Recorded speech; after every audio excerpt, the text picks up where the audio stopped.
Marianne O'Hara was in the last group of shuttles to lift off from Earth just before a direct hit turned the Cape into a radioactive inlet. Born in New York, she'd been given a trip to Earth by the Education Council for a year of postdoctoral work.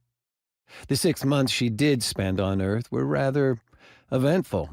Her interest in Earth politics led her to join a political action group that turned out to be the cover organization for a cabal of violent revolutionaries. Her only friend in the group, who had also joined out of curiosity, was murdered.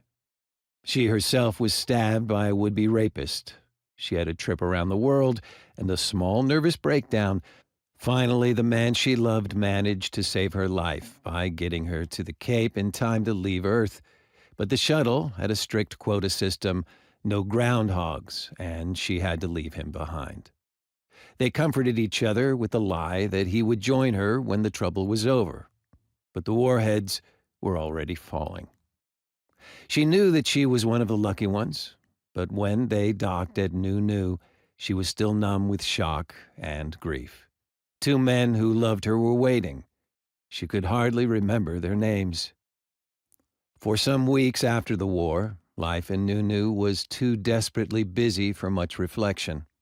Survivors from a couple of dozen other worlds had to be crowded in, and everybody somehow be fed, though more than half of New's agricultural modules had been damaged or destroyed.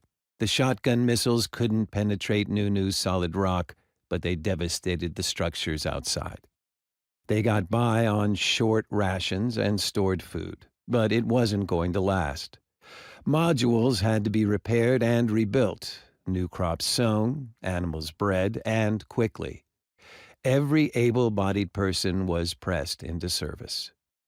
O'Hara was young and hyper-educated, had her first PhD at age 20, but none of her formal training was applicable.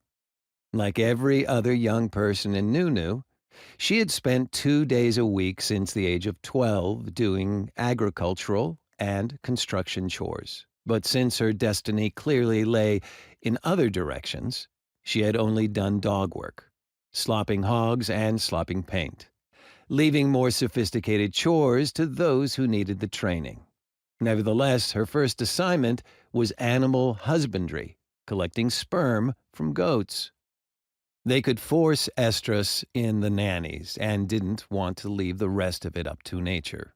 So O'Hara stalked through the goat pens with a suction apparatus, checking ID numbers until she found the one billy the computer had selected for a given nanny. Predictably, the billies were not enthusiastic about having sexual relations with a female of another species, so O'Hara got thoroughly butted and trampled and sprayed. It did keep her mind off her troubles, but after a week of low sperm count, they decided to give the job to someone with more mass.